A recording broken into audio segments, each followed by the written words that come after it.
Oh, sacred democracy. Anybody feel like they were doing something sacred when they went to vote on Tuesday? Seems like it was a long time ago. All right. The Unitarian Universalist Association of Congregations is just that. It's an association. Each congregation is separate, but they choose to be associated. This is a roots up rather than a top down kind of structure. I want you to keep that in mind. All of our associated congregations are individual. Now, we have 7 principles. They're printed on your order of service. And I admit, I really only can remember the 1st and the 7th. But they're all good. They're all good. And today we're going to talk about the 5th principle, which is our affirmation of the right of conscience and the use of the democratic process. Okay. Now, for those who are new to the Unitarian Universalist way of doing things, having the democratic process as part of our core beliefs can seem a little odd. It can seem like we vote on everything. We vote on whether to buy a wheelbarrow. We vote on the budget. We vote on who's going to be the minister. I mean, but I'll tell you that for those of us who grew up UU, it seems really weird to us that other denominations don't vote on things like their budget or where they're going to put their efforts. Because really, like in some other churches, it's just a couple of men who decide everything and everybody else just goes along with it. And that seems very strange to a lifelong UU. Okay, and for those who came today sincerely hoping that I was going to talk about politics, I'm not. I'm mostly going to be talking about the democratic process, and I'm going to point out that the democratic process is about governance. I will say that politics, which should be about governance, too frequently gets distracted. So governance is what I'm going to be mostly messing around with. Probably won't touch on politics. Unless you ask me to later on, we could take a vote. Okay, in previous generations, governance was only done by the divinely appointed. And that divine appointment usually came about through bloodshed. And governance was really just a matter of brute force and sheer cunning. Nothing at all like today. And back in the day, only the clergy held the authority to read, interpret, and teach the scriptures. Okay, Unitarians and Universalists both are deeply rooted in a democratic process. And this is more than historical, this is theological. We have always held that all humans are created equal with inherent worth and dignity, and we grew out of radical movements that said that anyone could and should read and interpret the scriptures for themselves. We don't need no stinking bishop to tell us how to read the scriptures, okay? All right. We also grew out of the religious movements that didn't trust government to really hold religious authority, okay? In breaking away from the larger institutional churches, the Church of Rome, the Church of England, our predecessors created small colonies, small congregations. And this was a whole lot easier to do in far-flung colonies, right? It's harder to have this kind of thing right under the nose of the king. We'll go to New England, thank you very much. And so these small congregations preferred to be self-governing. These people the Puritans, preferred to be self-governed in their congregations and in their colonies. This is how we get some American history going. But this was a very liberal perspective that contended that the best people to make decisions were the people who were going to be affected by the decisions. That is radical stuff. Okay. Now, this congregation has bylaws with policies and procedures.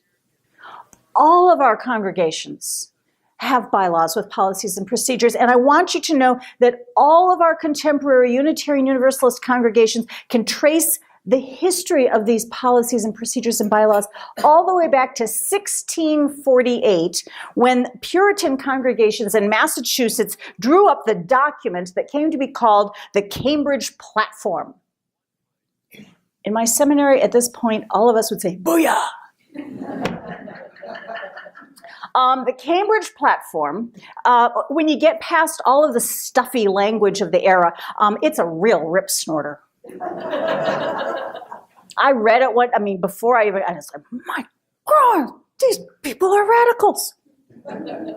Really? Pull it up, you can get it online, it's amazing. The Cambridge Platform was written by a group of colonial churches to formalize their radical processes of self-governance. I want you to remember, this document was written over 100 years before the Declaration of Independence. The people who wrote the Declaration of Independence were shaped in their thinking by this.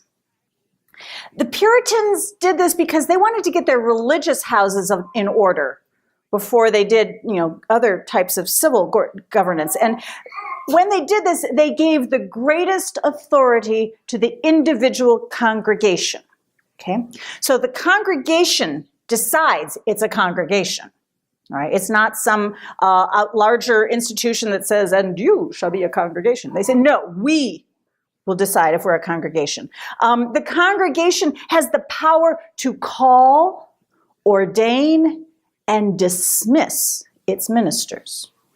Okay? The ministers are not just sent to you by a larger central authority and moved around every 5 to 7 years, whether you want them to leave or not. Okay? Church officers will be elected among the congregation. All right? All of this gets called congregational polity, which sounds really dull, but is really quite radical. Decisions are made by the people, not the king, not the bishop, the people who are sitting in the room together. Handing authority to ordinary people. That is the key concept in our democratic experiments. Okay, so now, we, as Unitarian Universalists, have this lovely commitment to the democratic process. This is our inheritance. At its most basic, it means that when we're making some kind of decision, we take a vote. And sometimes, we're issued little strips of colored paper and we wave them up. And sometimes we write down our choices on a private piece of paper and put it in our ballot box. This is something we consider to be a sacred duty within the congregation. But as always, it does come down to who gets to vote and on what kinds of decisions. Okay, like any model, there are extreme versions in how this could work. One extreme controls who gets to vote. Right. In the beginning of this country, remember, with this country's experimentation with democracy, because it's still an experiment, we're still working it out. In the beginning, only the white land-owning men were allowed to vote. Right? Well, this has changed, right? Because we've made some changes. So now I can tell you from personal experience, even a multiracial woman with only $27 in her savings account can vote.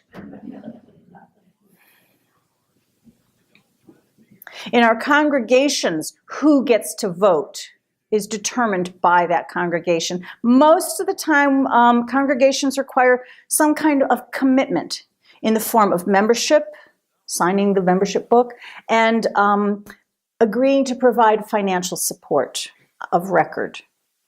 Naturally, every congregation has nuances on its rules surrounding how one becomes a member and how we will do our voting. But that's just the individual congregation. Oh, here's an extreme, here's one of those extreme, instead of just majority, there are some congregations that have experimented with total consensus, which means for a vote to be adopted, it has to be unanimous. Everyone has to be in agreement for it to pass.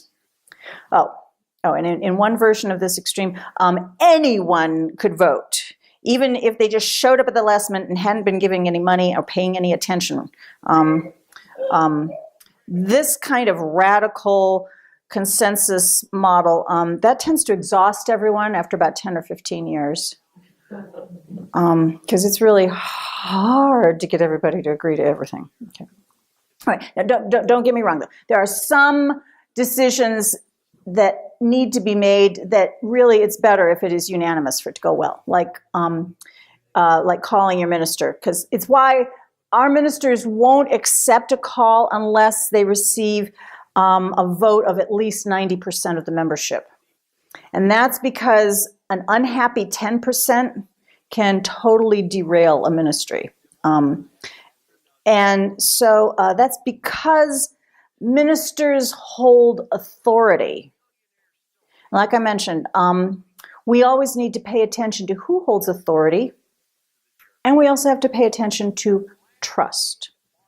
In our churches, the congregation holds the greatest authority, but places authority and, more importantly, trust in the minister.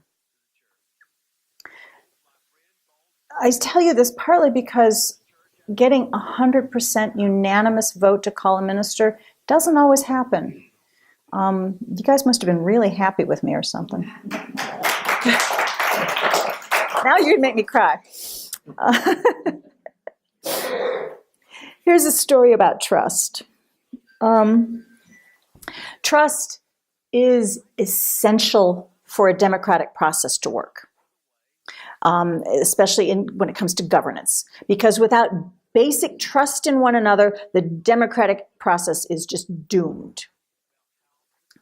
This was really apparent in one congregation where, because of the community in which this congregation was placed, it was a manufacturing economy in that town. And it meant that everybody in that town had developed a mental template, sometimes explicitly observed, sometimes just kind of unconsciously held. They had this mental template that divided everyone into either management or labor. And it was presumed that there would be animosity and antagonism and a long-standing mistrust between management and labor. And in this congregation, what that showed up like was, regardless of what their actual professions were outside of the church, inside the congregation, it meant that anyone who saw something that needed doing, like, a potluck needed to be organized, or a budget needed to be drawn up, or, anything that somebody said, oh, I can help with that. The minute that person stepped forward to volunteer, it meant others in the congregation unconsciously labeled that person management. And they began to mistrust and question anything that person did. So you can imagine how much fun that was to organize a potluck or draw up a budget when everybody else is just waiting for that person to do something that is not entirely selfless.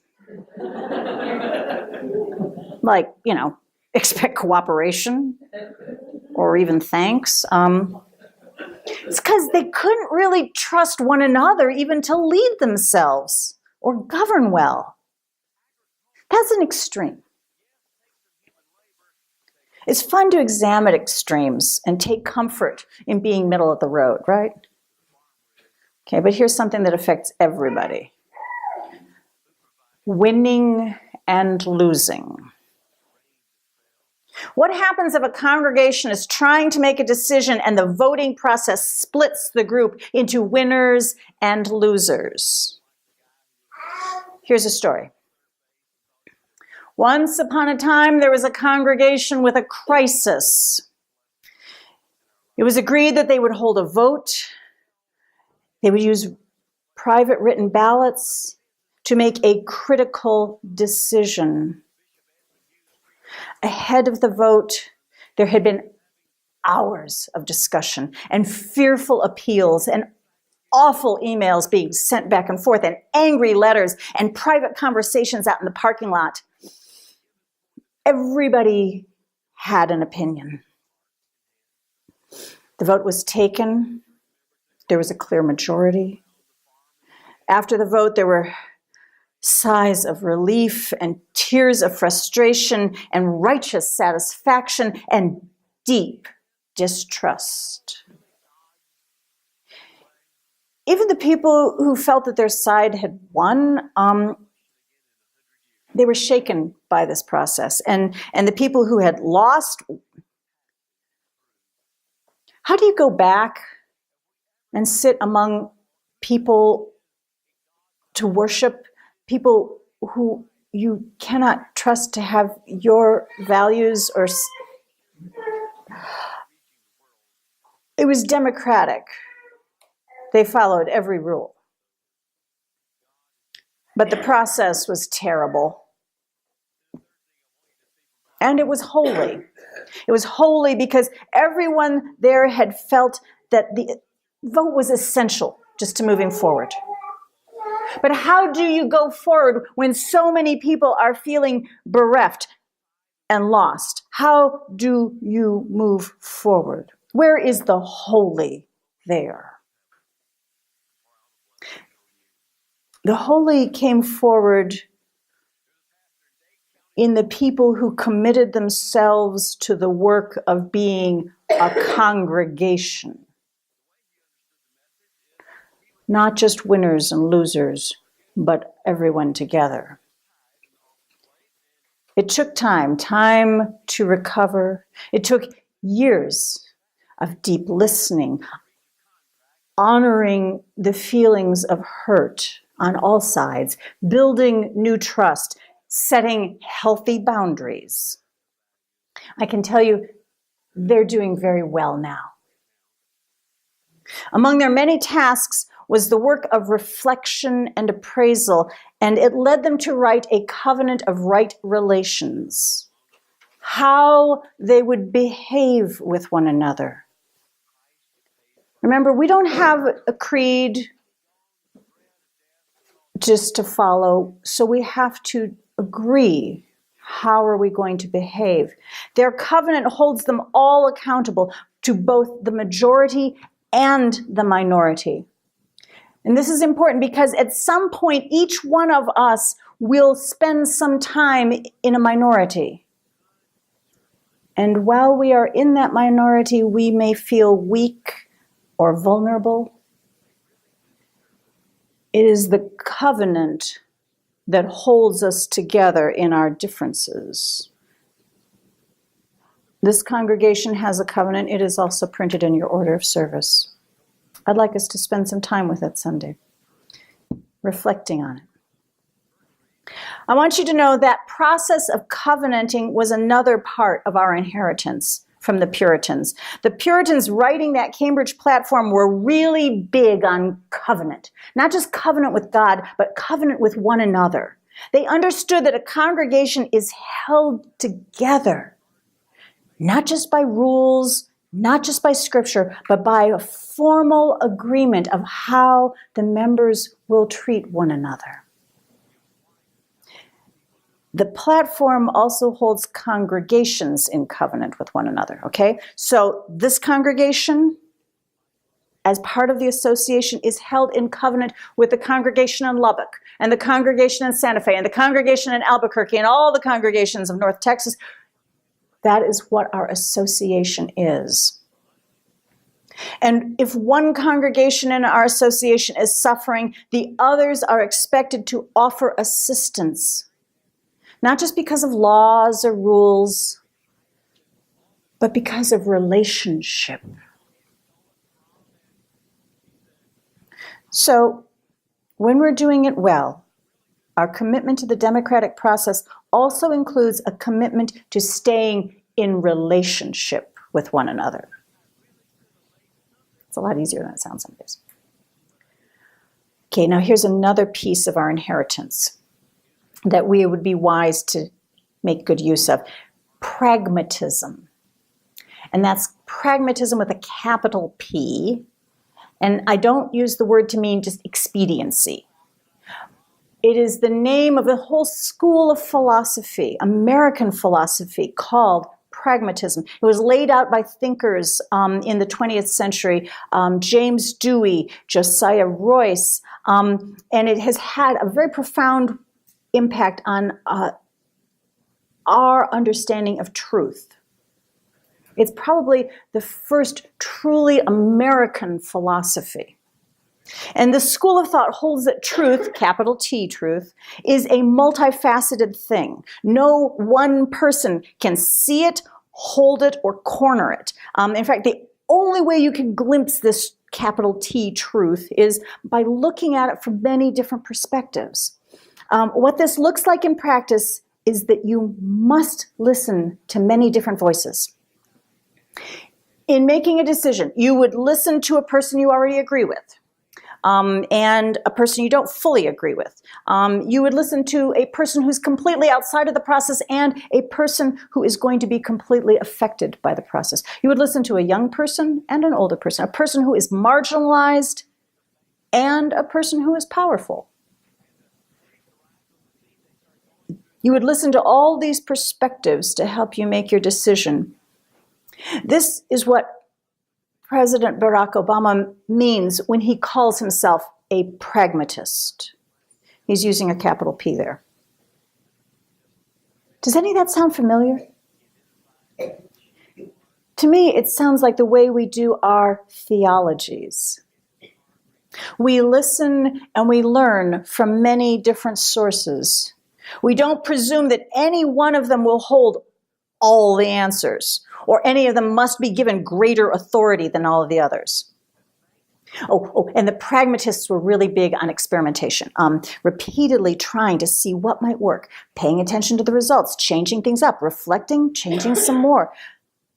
It's following the processes of nature, and with the understanding that there is no final perfection, which is consistent with some of our theologies. We are in the constant state of becoming.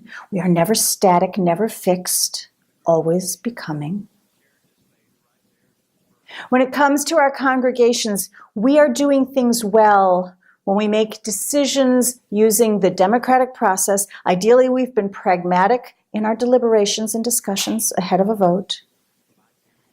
And then we still hold one another in covenant before, during, and after a vote. Instead of winners and losers, we are ordinary people who decide amongst ourselves how we will be together, how we will go forward. No king, no bishop, just us in a beloved community of right relations. It's a pretty cool inheritance, eh? And done well, it's still pretty radical. Okay. This sermon runs long. I'm so sorry. I didn't have time to write a shorter one. Do you want me to get political for a minute? Show of hands? It's a majority. Okay. In our current experimentation with democracy, democratically elected governance, we consistently have a huge group of people who don't vote. And any time the election results just strike me as totally wackadoo, it's really convenient to blame the people who didn't vote. But I want you to remember it's not always as easy to vote as we like to think it is. Getting off work to vote. Just because it's guaranteed doesn't mean it actually happens. I've had jobs. Trying to pick up the kids and get dinner ready and Gah. It's almost as if the votes of the working and poor are somehow less important. Which means it starts to look a bit like the bad old days. So here's my idea. It's not mine alone. It's one I'll just nudge forward a little bit. Let's start the movement to make Election Day a national holiday. All right? Let's shut the whole damn country down just for one day so that everyone can vote. And while we're at it, maybe go volunteer for our community. I mean, wouldn't you like to maybe spend the morning cleaning up your local park and then wander over to the school, cast your vote? What if driving people to the polls was considered one of the most honorable ways an adult could serve their community? What if we had celebrations, parties for the people who voted for their first time, for our 18-year-olds and our newly minted citizens? What if we had parties for them? You know, there used to be a kind of cake called Election Day cake. They were huge, and they were meant to serve a whole group of people. It was kind of more like a sweetbread because it was yeast raised. It was before they had baking soda. Baking powder. It was big enough to serve a whole bunch of people who would come to the polls. You get a piece of Election Day cake. Yeah, okay, no, those stoned raisins meant they took the pits out, the seeds, all right. Yeah. When was the last time somebody celebrated by offering you a piece of Election Day cake? Nah. Thanksgiving is my favorite holiday, but if we made Election Day a holiday, a holy day, it would become my favorite. But here's why this is never going to happen. What? Shut down for a day? The chambers of commerce, the captains of industry will fight that tooth and nail, have no doubt about shuttering businesses for even half a day? Just to practice our most sacred duty as citizens? No. Because right now, commerce is held with greater value than governance. Which means right now, we get the best politicians money can buy. And right now, none of us trusts our government any farther than we can throw it. Because, well, we've forgotten that our Constitution is essentially a very formal civil covenant. We've forgotten that it outlines our relationship to one another. But here's where I'll hold some hope. Maybe it will take a people who are used to living with a covenant to remind this to the rest of our country. And just because we'll face opposition doesn't mean we shouldn't at least float the idea, make Election Day a national holiday.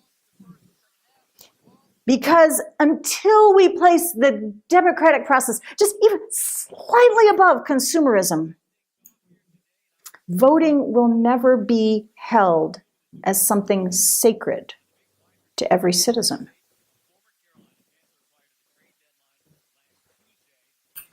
May it be so, and blessed be.